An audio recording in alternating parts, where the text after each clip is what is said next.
bigiramo inshinga guhinda. Ushobora guha igisobanuro cy'igikorwa cy'imodoka cyangwa imashini, dore ko byose bihinda. Gukabya, bimwe bagira bati ariko kana karahinda bahu.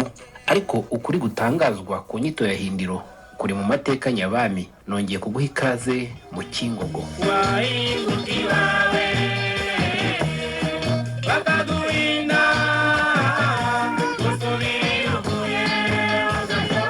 Shakishiriza muri aka gace k'indirimbo wahinguka iwawe bakaguhinda. Ni nk'ibi byabaga hindiro.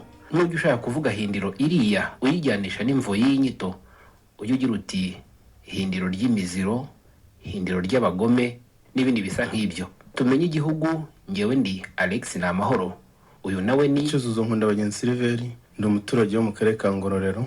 Akaba ari ugiye kutunyuza mu kirari cy'inyito hindiro. Ubundi hindiro nyirizina, nugeze kuri kaburimbo hari ikigo bita Groupe Scolaire Buyungu. Nuvuye kuri kaburimbo kugira ngo ukigereho, nk'umuntu utazi kugenda neza ashobora kuhazamuka nk'iminota 30 kuko haraterera gusa nta kimanuka kiriho, ku buryo hasize umuntu ushaka kuhamurindira ako gasozi rero bahamugezaga n'ubundi nta burenganzira bwo gafite bwo kugira ngo azahure n'indi miryango ye cyangwa azajye guhura n'ubundi n'abaturage, kuko urimo kumva yabaga yaragomeye ingoma afite amakosa yakoze. Abahashyiraga ingabo zishinzwe kumurinda ariko ntizimwicisha inzara, bakamuhindira nyine hindiro ntagire ubundi burenganzira bafite. Hindiro harumvikanamo guhinda byo gukumira cyangwa kwamagana, ariko no guhindira birazamo. Hamwe bashobora gukoresha ibihindizo. Ibyo nabyo urabizi. Ese mu mitegekere ya kiriya gihugu cy'Ikingogo ninde wafataga icyemezo cyo kujyana umuntu ihindiro? Gusa ngo si buri wese wajyanwagayo. Ibaze nawe icyemezo cyafatwaga n'abiru b'ibwami babanje kubaza Imana y'u Rwanda. Niwumvishe hindiro wumva ihindiro ry'imiziro. Ihindiro ry'imiziro icyo bishatse kuvuga ni agace kabaga mu gihugu cy'Ikingogo baciragamo ibikomangoma byabaga nyine byagomeye ingoma. Imana y'u Rwanda ntibyemere nyine ngo ibitange, cyangwa inzuzi ntizibyemere ko ibyo bikomangoma bipfa, bahitaga babicira aho ihindiro. Ihangane ngo subize inyuma gatoya. Igikomangoma tuzi ko ni umwana w'umwami. Icibwa gute kandi ahubwo cyagombye kuba ari umutoni kwa se ibwami? Umwami yashaka gutanga agasiga yenda nk'abana b'abahungu yenda nk'icumi, ariko hakaba arimo yenda nk'umwana umwe warazwe ingoma ugomba kuba umwami. Hari igihe yabaga umwami abandi bana bakamurwanya ntibabyemere.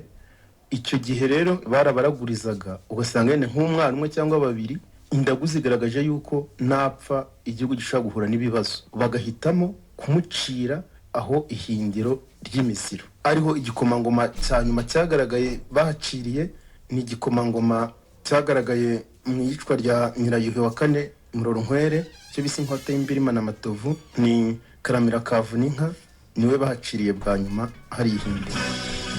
Ariko se mu ifatika yari yagomeye ingoma mu buhe buryo? Kuri rangoma nyine ya Rwabugiri, umugabekazi Muroronkwere bamubeshye ngo aratwite, kandi nta mugabekazi wabaga yemeye gutwita, bigatuma atanga nyine apfa. Abantu bose bagaragaye mu igambane, umwami yahise arakara, bose arabashakisha kugira ngo babice. Ubiguye kuri Karamira Kavuninka basanga niba mwica we, babona ko biraza kuba ikibazo, impamvu bahisemo kumuhindira. Ni icyo gikomangoma cya nyuma tuzi cyahagaragariye nyine, ari nacyo kigaragaza amateka yaho neza ku buryo bihita biza vuba. Sinzi umuntu yahita yibaza ko abandi bami bategetse Ikingogo nta byigomeke byahabaye. Ubushakashatsi nakoze cyangwa nagerageje no kubaza abandi bashakashatsi cyangwa yenda n'ibindi bitabo twasomye, ntagaruka ko bidahari. Nuko yenda ubwiru butashatse kubigaragaza. N'ubundi ntabwo ari Karamira wenyine babona inka wari uhaciriwe, n'ubundi hari n'ibindi byahabaye, kuko n'ubundi we yanahaje hasanzwe hitwa ihindiro. Bigaragare ko n'ubundi ari igihugu cy'imiziro na mbere barahabazanaga, ariko amazina yabo ntabwo twigeze tuyamenya. Ngayo nguko nyuma yo guhamwa n'icyaha cy'ubugambanyi bwatumye Muroronkwere yicwa, Karamira Kavuninka acirirwa ihindiro. Ndumva hindiro twahagereranya na hamwe ubu bajyana indakoreka. Shakishiriza muri bya bigo bita transit centers cyangwa za gereza, ariko nkurikije ibikubiye muri iki kiganiro, hindiro yo yari yaba VIP. Ibaze nawe aho bafungiraga igikomangoma ku cyemezo cyafashwe nabi. Gusa nsoza nakubwira ko amakuru wise kuri hindiro ugomba kuyafata mu rwego rw'amateka nyine.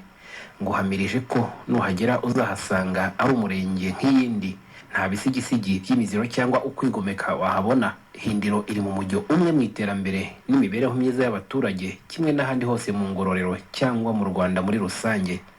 Uzahasanga groupe scolaire Buyungu iri ku gishyitsi cya Hindiro, TVET Hindiro, igicumbi cy'ubumenyi ngiro, iri kuri kaburimbo, isoko rya Gatega n'ibindi. Reka mbifuriza ibihe byiza rero, tuzasubira ubutaha.